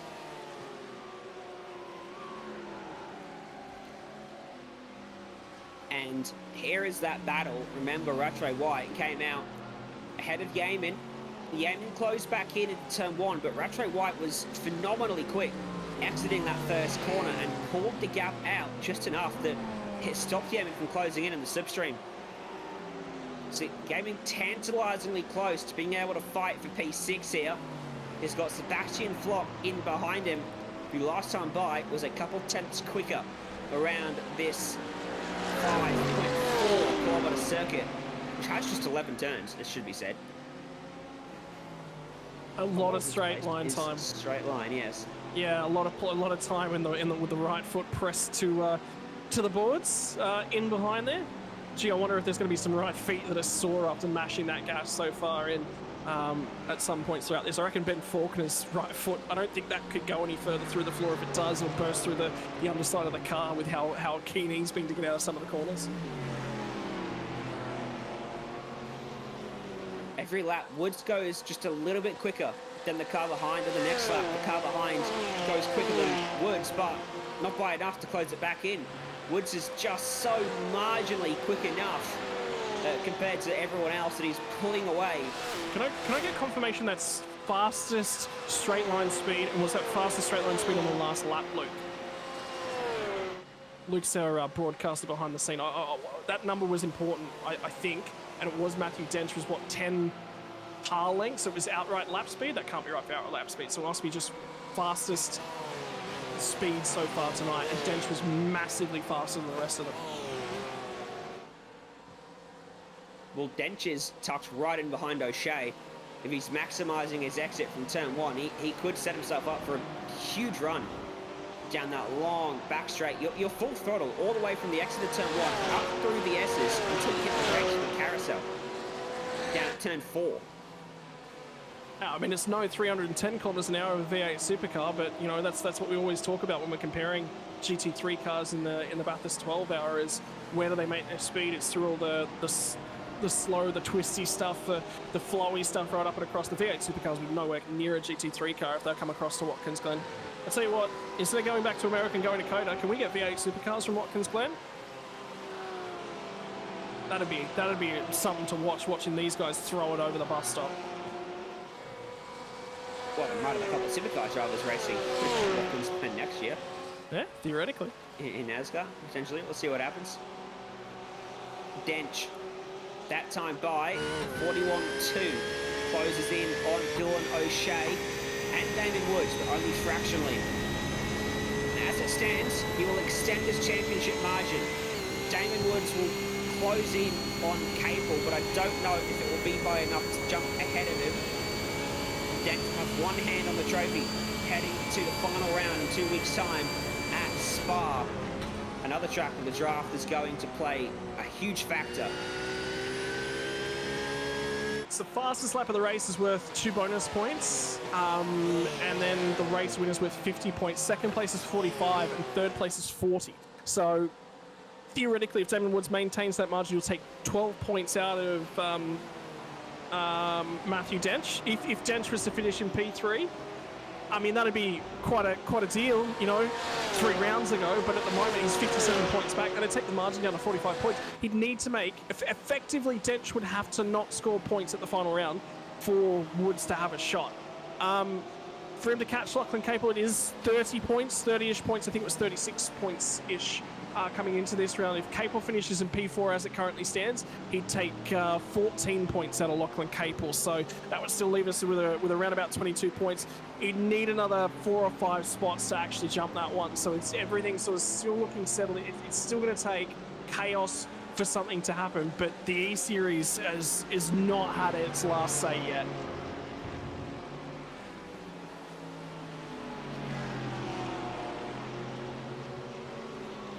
This must be extremely frustrating for O'Shea because every lap that he pulls in half a tenth on Woods, the next lap Woods then goes 2 tenths faster.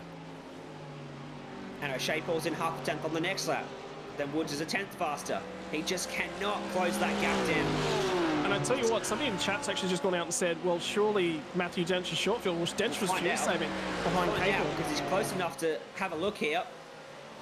O'Shea covered just enough for Dench to stay behind. And we'll see if he is fuel saving. If he is, I think he he's won't done. be game to make that move.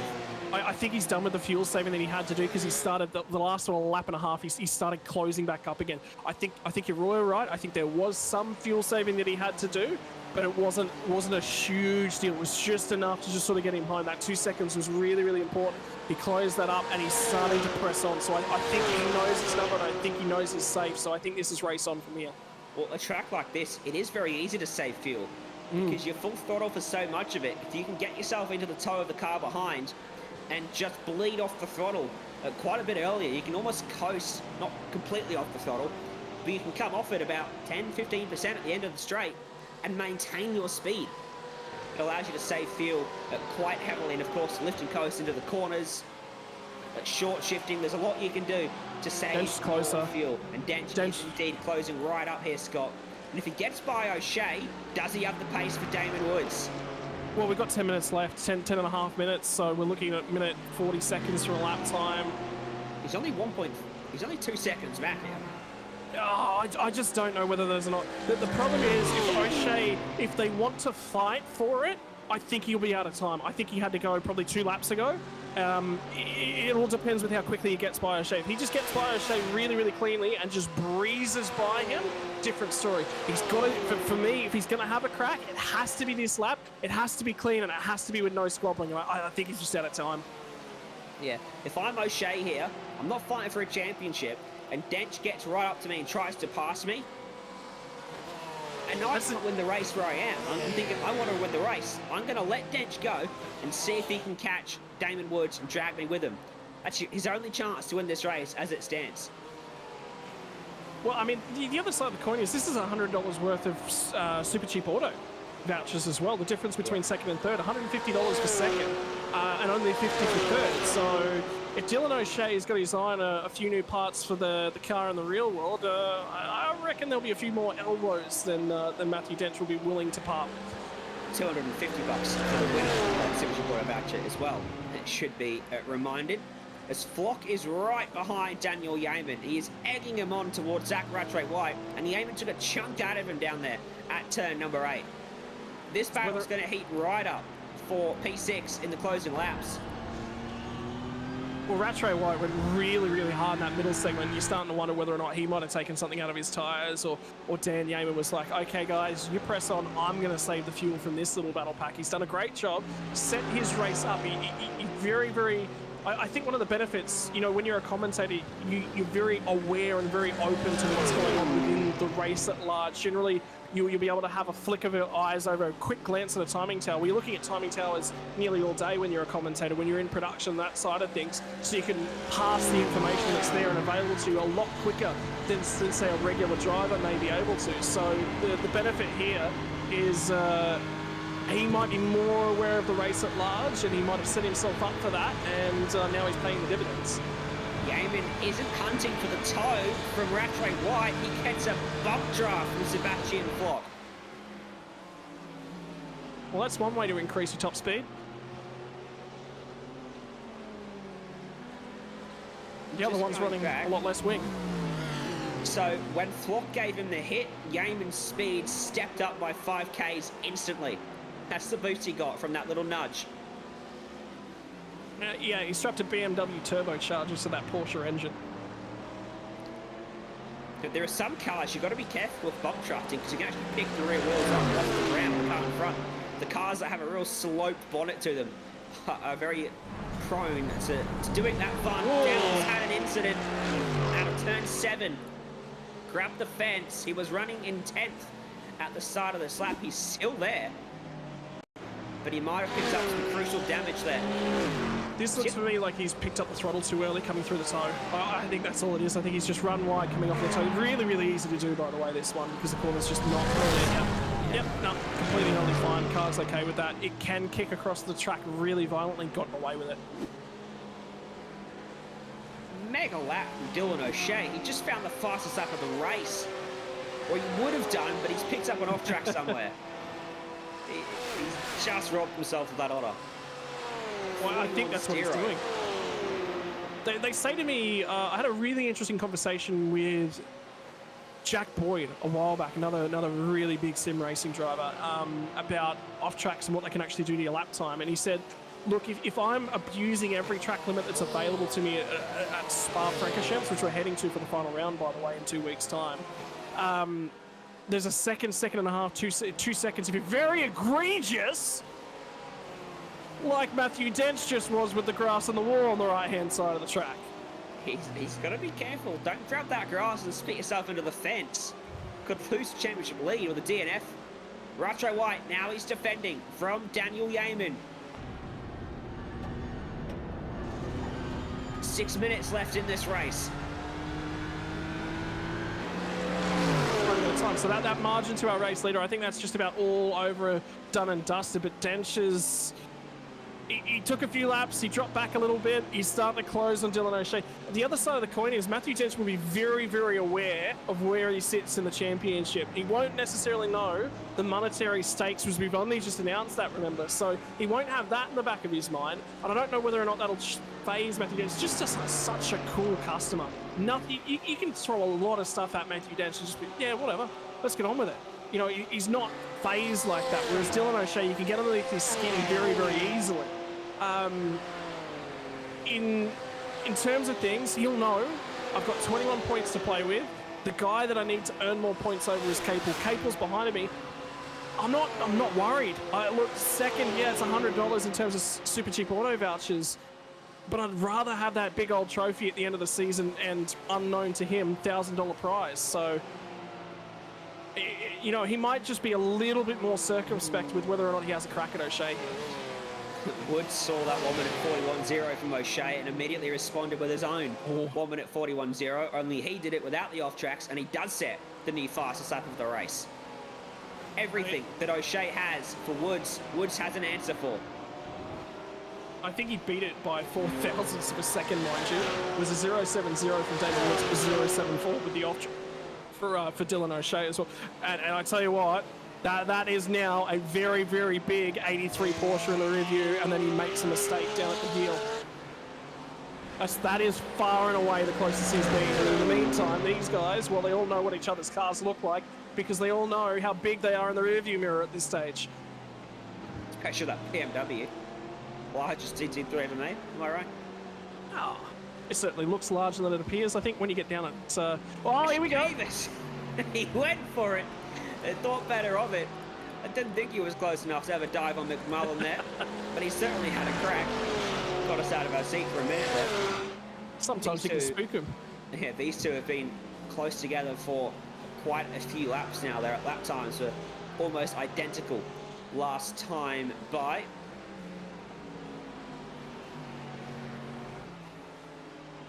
We've got 2 laps left. I reckon we might have 3, actually. We might have 3 laps. Has Dench got enough fuel in there for that one? Would be a big question. In the meantime, Rattray White's hanging on to this. He's the fastest car of this group. Can we get that top speed back up again, please, Luke, if we can? I think he will be the fastest of these 3 cars actually in the straight line, even with the other 2 with that toe.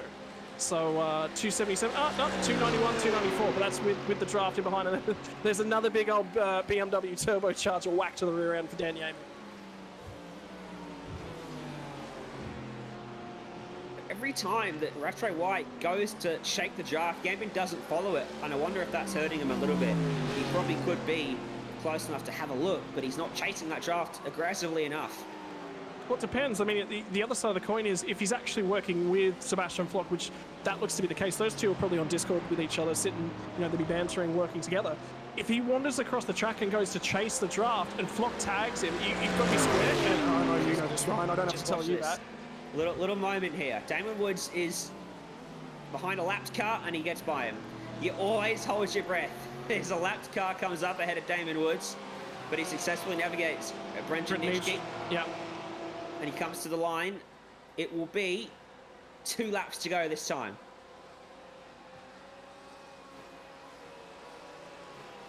So whether or not he's actually going to be capable of actually doing it is the big thing. Damon on the inside at the last corner. Not where we thought it would happen.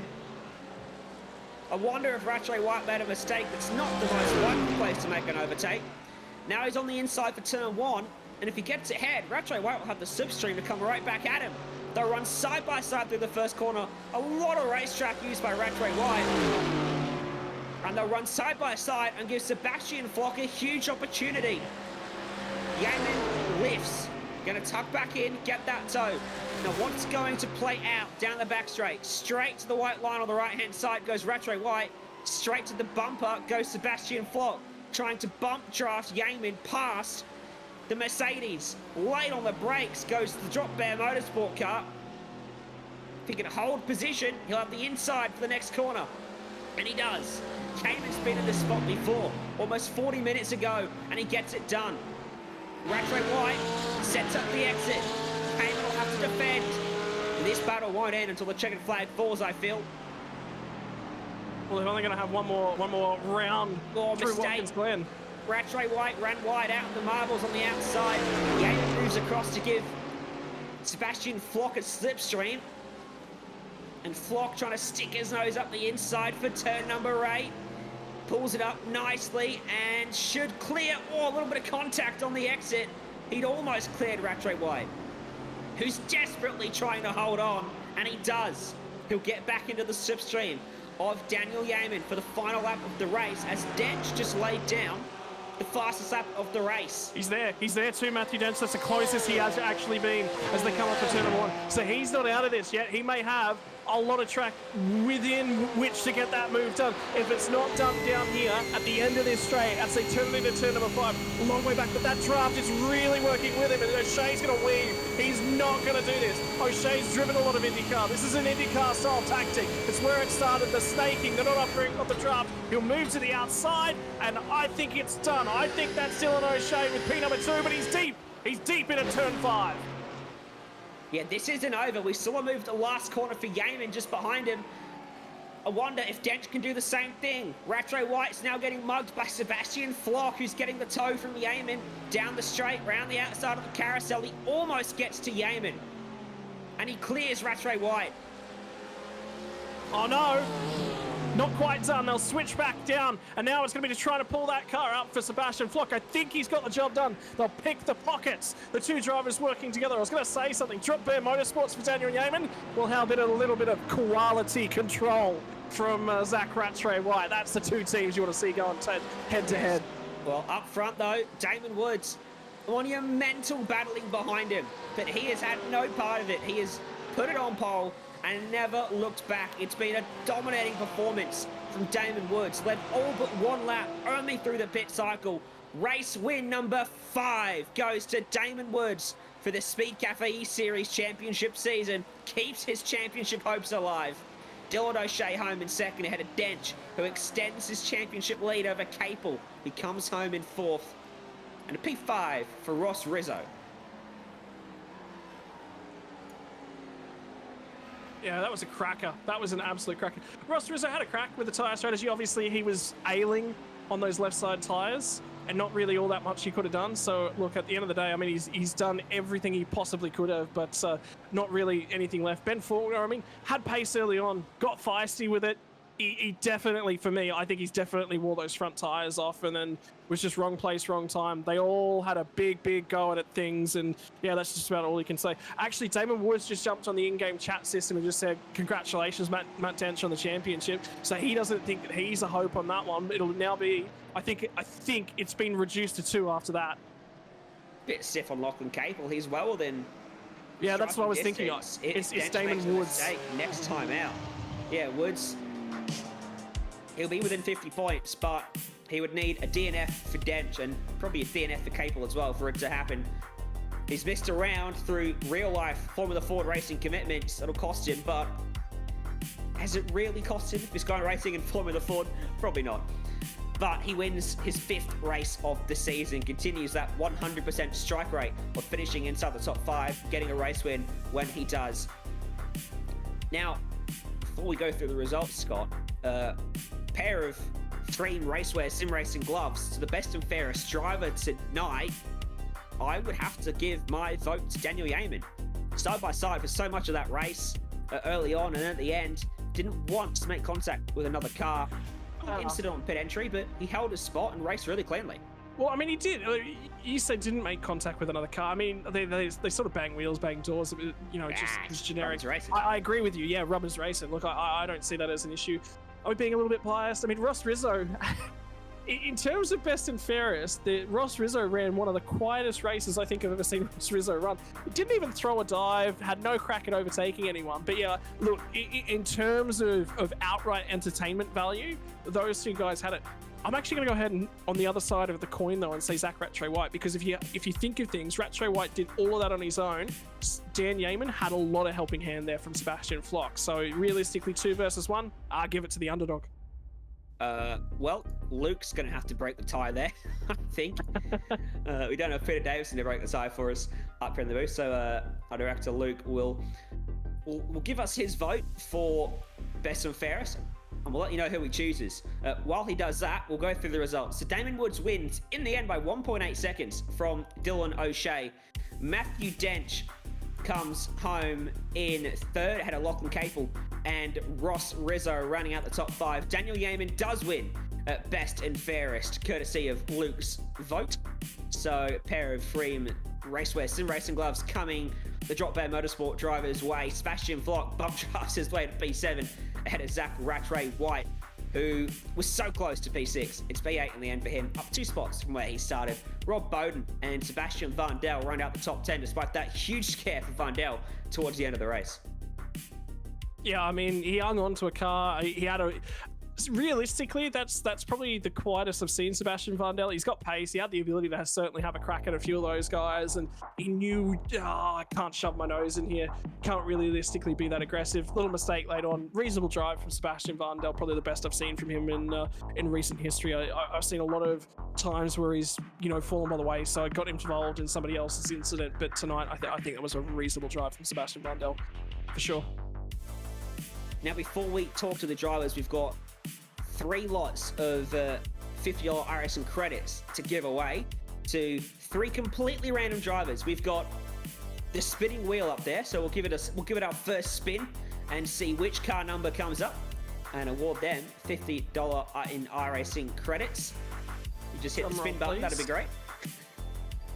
I was just buying time for dramatic effect, Ryan. This is where you earn your big bucks. Where's that game show music that lightly builds up in the background? Spin that wheel. It's gonna go round and round and round. 954, which is some of Mazomo. Is that right? $50 in iRacing credits. So number 1. Spin it again. Let's get number 2. The 50 iRacing credits coming the way of Simon Mizomo, who probably owns every piece of content already, it should be said. Has been on and has been around for a very, very long period of time. Yes, got to remove Mizomo from the pool. That is a very smart decision there.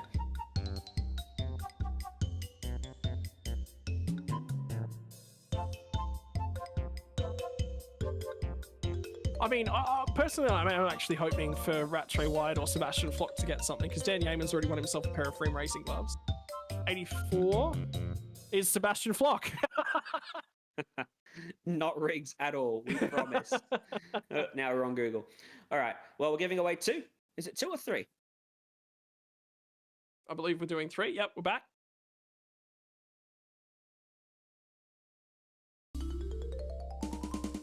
So, round 9 of the championship delivers probably the calmest race for the win we've seen all season, Scott, but championship-wise, it's made things very interesting heading into the final, and our final winner is Chris Barnes, who persevered after dropping out at the start of the race, persevered 2 laps down, still finished the race.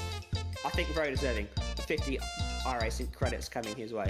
Yeah, well, let's talk to our 3rd place driver, Matthew Dench. Will bring him up into the booth.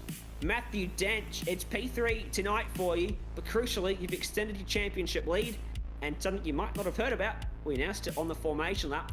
Winner of the championship next week gets $1,000 cold hard cash, so you got one hand on that trophy. Yeah, we'll have to try and do some more practice and not just turn up and good and go with that much money on the line, I think. talk to us a little bit in terms of the race strategy tonight, because one of the biggest things that really put you in with a hunt at that second place spot was it was 2 seconds quicker on pit road. There was nobody else that was that quick from pit lane entry to pit lane exit, mate. You come out neck and neck with Dylan O'Shea. Was it from we've seen the strategy from the outset, you take a little bit longer to ease onto the tyres, you take a fair bit longer bringing them up to speed, you're just a little bit more patient than everyone else. Was this the goal from the get-go?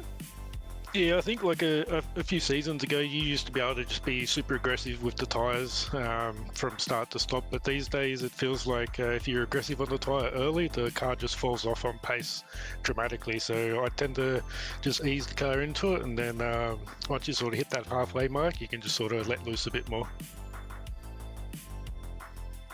In terms of the championship, obviously, it's been tight between you three up top the whole season. There's been not much really to separate you. Damon obviously has won 5 out of the 9 rounds thus far, but you've been there each and every round. Last week was the first race for you outside of the top 5, outside of the top 10. I mean, that level of consistency, what is it that makes you able to do that week in and week out? Because you can't just turn up week in, week out and do that.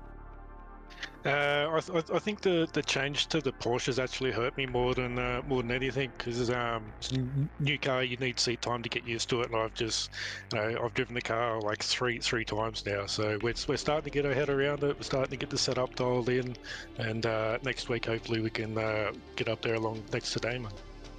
What's the preparations like? Because next week, or in 2 weeks' time, it's going to be from Spa-Francorchamps, which is where the iRacing Spa 24-hour is this weekend. So generally, when you got that sort of 24-hour data coming into an event, there's a lot more in the way of setups. There's a lot more within the ways of setup philosophies, wing angles, approaches, how to drive the car, how to maximize the tires. There's a lot of data heading into the final round. I mean, 23 points will be the margin back to Lachlan Capel. That'll be the number that we'll be working on, the difference between you and $1,000.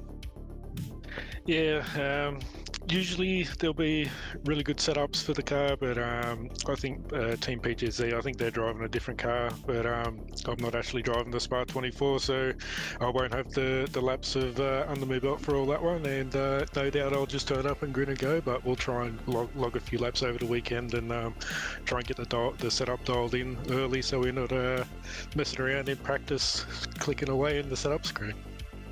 Mate, in terms of things tonight, that thing was a rocket ship in a straight line.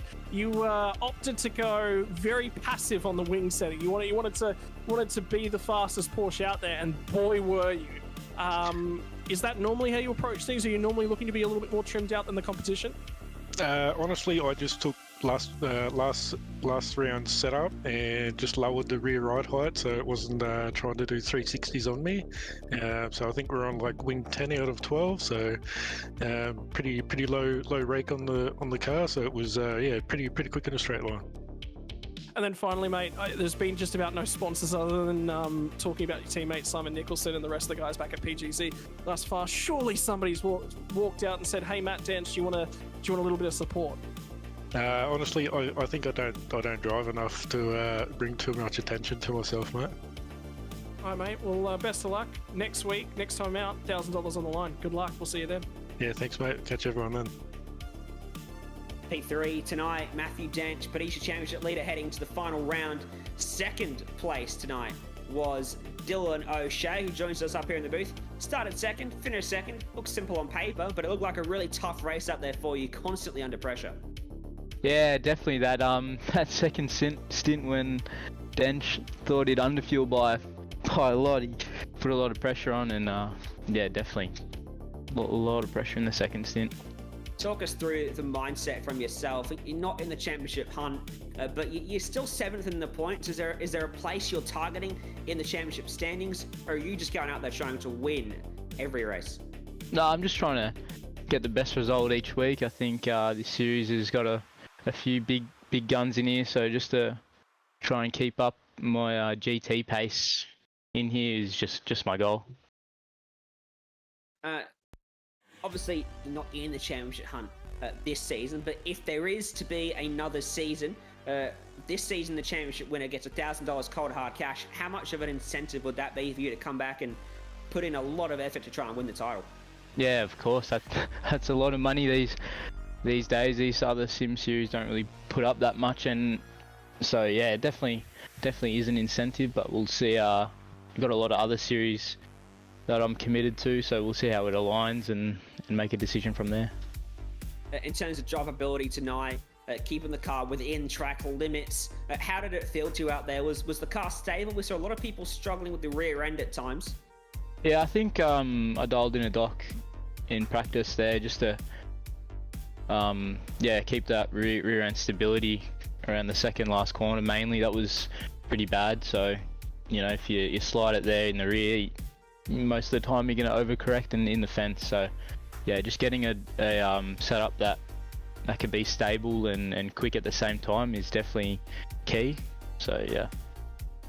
Well, it was a fantastic drive from you, clinical to say the least, second to second against an incredibly competitive field. Is there anyone you want to thank who helped us get it done for you? Yeah, just the 9-5 boys tonight for the support on the stream, and Simon and Ash for joining me tonight, and then the team sponsors Racecraft Simulations, Turn-In Race Apparel, RSW Graphics, Racing Ears, and Prestige Simtography. Well, congratulations once again, Dylan. Hopefully see you in the booth in a couple of weeks' time. Cheers, thank you very much. And now we go to our race winner, Damon Woods. Congratulations, win number 5 for you. Technically still a chance in the championship, but how do you see yourself heading into the final round? I see that the final round is going to be a free-for-all where I can just try and go for the win. I think Denchi's got this one wrapped up, so there's no real point trying to focus on it. In terms of tonight, it looked easy for you. First on the grid, first on the timesheets at the end, and the fastest up of the race, but you never really were able to pull away. Were you just saving? Did you have anything in the tank, or was that maximum attack for you tonight? I've been doing Spa 24-hour prac for the last 2 weeks, so tonight was the first time hopping in the car. But I think the draft is quite strong. I think it goes back to 1.1 seconds. So obviously, if Dylan was able to stay, within that gap, he was able to, benefit a tenth or two down the straight, and then I'd have to pull that through the infield, which kind of leveled out a little bit, where I'd pull maybe a tenth if I was lucky. But I think he made a mistake in the midpoint of the race where it dropped him enough out of the draft, and I was able to pull away from there. Obviously, you missed a round through really no fault of your own, having to go racing in real life. What a shame. So you're not maybe as high up in the championship as you should be with the 5 wins, 5 poles, being so fast. But it must be good for you to come out here and be so quick here on Speedcafe TV and put your name out there as well as, the things you're doing in real life. Is it tough to go between the two? I reckon sim racing correlates very well with real life. So there's been many times where I've been able to jump from the sim straight into the real car and have no issues, especially if I'm learning a track or something. So yeah, I think in the future there should be a lot of guys that can jump from sim to real life and still be very quick. Fantastic stuff. So for you, next week, going out to Spa, going to be a track that plays a little similar with the drafting, at least for the first sector of the track. How do you see things playing out that week? A little preview for us. I think it's going to be very similar to tonight, to be honest. Probably going to be closer because the straight is so long, and there's 2 of them, being the one up out of Eau Rouge and then one going into Poulan. So I think the only place you're going to really be able to break is through the infield, and because we're all up the front in the Porsche, I think it's going to be very hard because all the cars are going to be the exact same theoretically through the infield. Well, we certainly look forward to seeing that and seeing you up the front once again, surely. Would put money on it if we could, but another $250 Super G Auto voucher headed your way. Have you got a real car yet? Are you old enough to drive? Yeah, I don't have a real car, as in I don't own one, but I do drive on the road, yes. Anything, you've acquired quite a few gift vouchers now for Super G Auto. I don't think you're keeping your eye on? Dad's been using them for the real car, so it's been working quite well. Dad's benefiting from this. Love it. Yes, he is. Well, he puts in all the work, so got to reward him somehow. Exactly right. Good stuff. Well, I will let you go. Before we do, is there anyone you want to give a shout out to help me get it done again here tonight? As always, I'd like to thank Durr Esports, VRS, Recaro, JBL, Tailored Rig, Orion Sportswear, and SX Group. Awesome stuff. Congratulations once again, Damon. No doubt we'll probably speak to you in 2 weeks' time. Thank you very much. Damon Woods gets it done for the 5th time this season, Scott. But what a championship fight we have heading in to the final round in 2 weeks' time. 2 drivers, essentially, technically 3, but Woods is conceding. It's between Dench and Capel. Dench has got one hand on that trophy, but the pressure is going to be really high. Final thoughts before we wrap it up and come back at Spa. Yeah, look, it's either going to be 23 or 25 points. The critical factor is who finished the race with the fastest lap, and for me, I've got it down as Matthew Dench at this point. That's 25 points. You're looking at outside the top 10. So Dench's Lachlan Capel, I think, is going to come out best race of the season. Cannot afford to make a mistake whatsoever. And Matthew Dench has got to have a shocker. Spa, it's a long lap. It can throw things up. If you mess your fuel number up, your race is over. Do not underestimate that. Longer laps, you have no wiggle room on that fuel number whatsoever. So it's going to be a long, hard road to it. But for me, look, Matthew Dench, he's just been top draw, top class. I think he's got this one just about wrapped up. And that's all for tonight. Round 9 of the Speedcafe eSeries Championship. There's one round to go. $1,000 on the line. 2 drivers vying for the title. Don't miss it here on Speedcafe TV in 2 weeks' time. Remember, if you want to be a part of the action, you can join for the final race and be a part of the action. Get your hands on up to, well, as part of $400 in Super G Auto vouchers to give away to the top 3. You can still win that. It doesn't matter if you've done one race. You can win it on the night. Head to speedcafe.com/eSeries to register, get yourself involved, or come and join us in the broadcast. It will be a lot of fun. Pre-qualifying from the 28th of July to the 2nd of August. Race night on the 4th of August in 2 weeks. But for tonight, from myself, Ryan Jones, Scott Rankin alongside, and Luke behind the scenes, cutting everything you see on your screens, and all of our amazing sponsors as well. Thank you all for joining us tonight. We'll see you next time.